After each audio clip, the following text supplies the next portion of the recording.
So today I just wanted to turn the camera on and have a open and authentic talk with you all on how to make your first 100 sales quite quickly on Etsy from starting from scratch or zero sales. Now, one of the reasons why I wanted to make this, first and foremost, I made this video in the past and this is just a very popular topic for new sellers. And I know for me, when I began, I just wanted to make, first of all, my first sale on Etsy, and then I wanted to make my first 100 sales and then getting consistent daily sales to the point that I could hit the 1,000 sale milestone. From even growing and starting my own shop from zero sales, zero views, zero visits, I was able to scale my print-on-demand business with Etsy to incredible milestones. In my first year in selling with Etsy and print-on-demand, I was able to scale my shop to over 250K in revenue within that given year on Etsy. I maintained a 25 to 30% profit margin that year, which was really, really incredible. I actually had a profit margin as high as 40% at times during some months. And that was able to give me over a gross profit of over $100,000 in my first year running an Etsy and print-on-demand business. So I say this through experience and being able to accelerate my sales and get sales very, very fast in my time in selling on Etsy. And now I've worked with so many students and clients through my programs, my trainings, who have hit those incredible milestones very quickly as well. And what I'm going to share today, there's no gatekeeping. This is literally secret sauce I am sharing in a way. I feel like secret sauce sounds like so funny. I feel like there should be a better way to describe what I'm going to say in this video. But anyways, not important. So first and foremost, what I want to get out of the way is getting your first sale typically takes a few months. And that is relatively what I would consider as quick, and getting 100 sales typically can take 3 to 6 months. Some people, it can happen much faster, but I just want to paint that realistic picture that yes, when I'm talking quick, in the whole scope of e-commerce sales, that is very, very quick. And that's realistic as far as if you are actively creating listings on your Etsy and print-on-demand business and you are actively learning, working, and growing skill sets to sell on Etsy and sell in high quantities and volumes on Etsy if you're trying to hit that 100 sale milestone, right? I want you to give it about 6 months until you start to see consistency in sales in your business. So get your notepads out, get your maybe digital app that you're going to record notes on out, and we're going to get straight into this. I am going to start with talking about the try harder method. And I know at this point you're like, Heather, I want the tea. I want the secret sauce.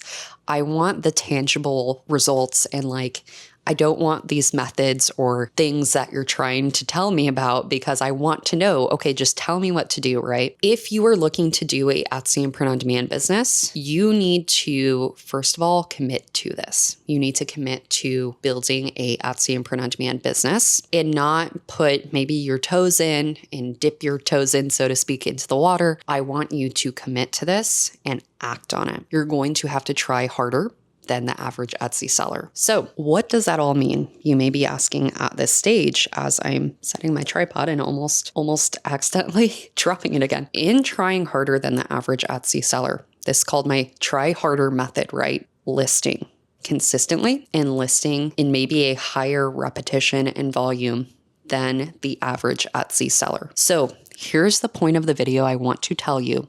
I don't want you to confuse this with quantity over quality. I am not by any means suggesting that. I think quality is so vital. It's so important. We need the quote unquote perfect Etsy listing on your shop, right? However, I think that a lot of new Etsy sellers typically get so wrapped up in SEO, they get so wrapped up in the quote unquote perfect listing on Etsy that they end up not posting a listing. And I want you all to think about this try harder method. Try harder than your competition, right? So if your competition is working on that perfect listing, great. That's great. They're probably going to have maybe a better listing than you. But by you consistently creating listings, you are going to get 10 times better than that other seller over time because you are listing consistently and you're practicing, right?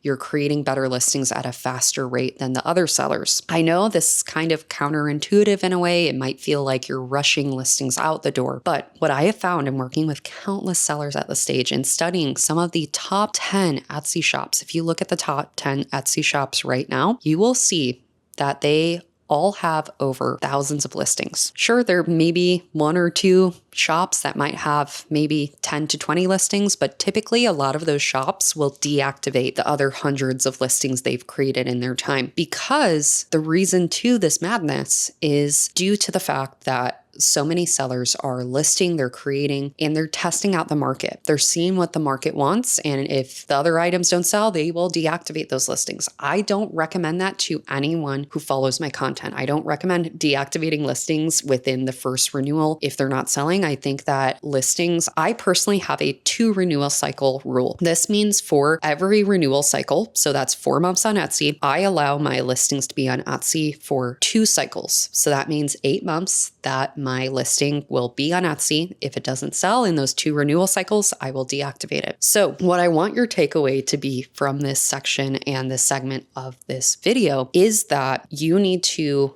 list consistently and you need to figure out a listing pattern and I would say a listing amount per day or per week that you're going to stick to, and you're going to hold yourself accountable to that. So how does this look like? What have I done in the past, to give an example? So with every shop that I've ever created, I typically get about, I would say at minimum 50 listings a month up. At maximum, I would say 100 to 150 listings a month. This is what I recommend to the sellers I work with. And for me, the way and the methods that I teach, that I follow, as far as I batch create listings in a day. So I do 5 listings at a time, maybe per day. When I'm doing those methods, and those methods I teach to sellers that I work with in my programs and courses, what they are doing is they're batch creating listings. So it's much faster. We have a repeatable, systemized process, right? So you need to systemize your process when you are creating listings and your workflow. And that reduces your time it takes for you to list. An example of this is I don't create a new design with every listing I create when I'm batch creating listings. I usually use one design template. I use the same mock-up images. I do the same product type, and I use similar SEO because I'm typically listing within the same niche when I do my batch creation of listings. So all this to explain is it's almost like you're working smarter, not harder, which is the next concept that I'm going to teach in this video. So that is batch creating listings, not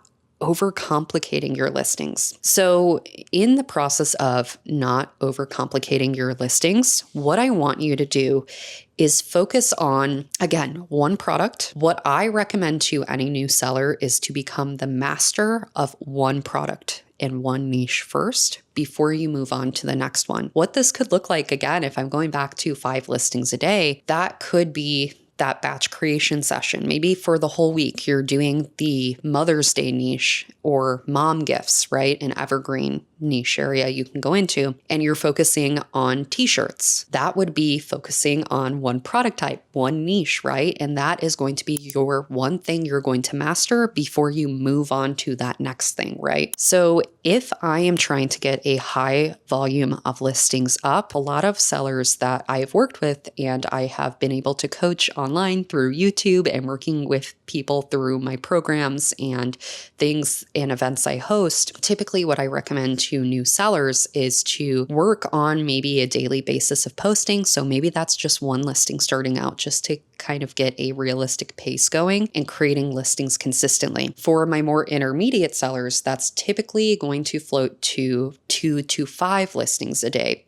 And maybe you may not be able to list every day, completely okay, but at least weekly, maybe every Friday or every Saturday that you know you have off on the weekend, maybe for the first 2 hours of your morning, you're creating listings, right? Typically, sellers I've worked with in the past, they will batch create maybe 10 listings 2 days a week. That's more realistic for them, right? And by working harder than the average seller, you will find you're going to have above average results. Personally, I have always been a try hard, so to speak, in my life. Given I'm someone who I always feel like I'm running and I'm never catching up. Like someone's always better than me, right? And I know so many of you feel the same. It's like, oh, that Etsy shop has more sales than me. That person got their first sale before me, right? And sometimes we don't recognize that those other sellers may be putting in above average work into their shops, and that's why they may be seeing that. And if you look at your shop and maybe you see, oh, I only have one listing and I'm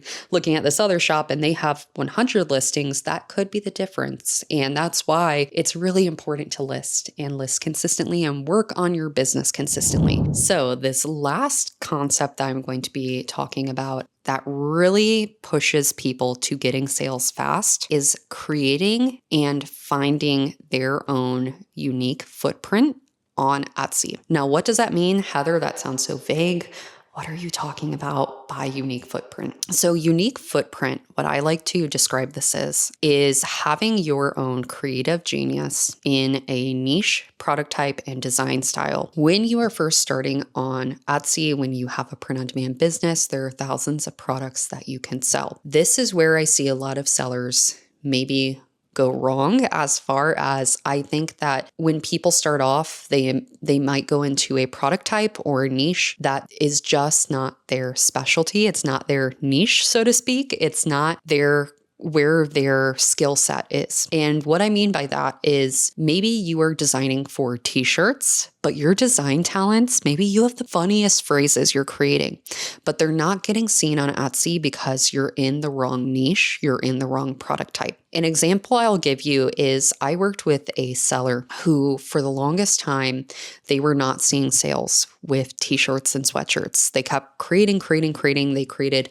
hundreds of t-shirt listings, right? And I remember working with them. I was looking at their shop and I was like, you have some of the funniest phrases on t-shirts. And I think they're getting overlooked just because they are on t-shirts. Like they're getting clicks, but they're not getting sales, right? And from there, that seller ended up creating candles. And with those punny phrases, they put into candles. And from selling candles, that seller went on to hit 5-figure months and 6 figures within a year on Etsy. I want you to know that I want you to explore different products, different niches, different markets, different design styles. And through your time in selling, you may notice, oh, I got a cha-ching. I got a sale on maybe this product or that product, right? And I want you to look at those products that sell. Maybe during your exploring phase, your trying out phase, if you will, you're going to find that a lot of what you sell is going to be trial and error. So you need to adopt that mindset when you go into this. You don't want to go in and be confident,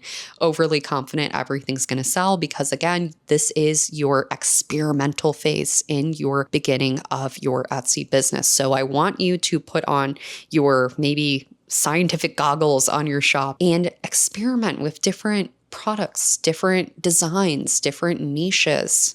I know for me, the niches that sold for me were niches I was just revolting against. I was resistant to go into because I didn't want to go into those niches. I was like, I don't want to do like mugs. I don't know why I had a thing against mugs. And immediately, I kid you not, like it was a snap of a finger, I put like 10 mug listings up and one of them started selling. It started catching like wildfire on Etsy. And I was like, are you kidding me? Are you kidding me? This mug, I've been resisting to sell mugs this whole time. And if I had just went into mugs, maybe it's time to pivot. And by pivoting, that might be a new product type, a new niche, a new design style, and maybe stepping back, looking at your shop from a outside perspective, or even maybe asking others for their perspective on your shop, like your friends and family. It's good to get someone giving you feedback outside of yourself. And again, if you're committed to this process, you are not going to stop just because you're not seeing sales. You are going to try harder than the average seller, right? Going back to what we talked about in the beginning of this video. And we're going to keep listing consistently, and we can switch niches. We can switch product types. But if you've made it to the end, I want to know what niche and what product market are you looking to go into and try following this video. Also, don't forget to check out my free print-on-demand crash course down in the links below. It is A to Z guide on how to start and grow your Etsy and print-on-demand business from scratch, completely free, just so that you can get started down in the links below. Besides that, I will include a video I highly recommend watching after this that's about what niches are trendy and maybe niches you may not have heard of in the past. I think it's a really great video if you're starting on Etsy and looking for some inspiration and ideas. Don't forget to check out that video next, and I will see you all in the next video here.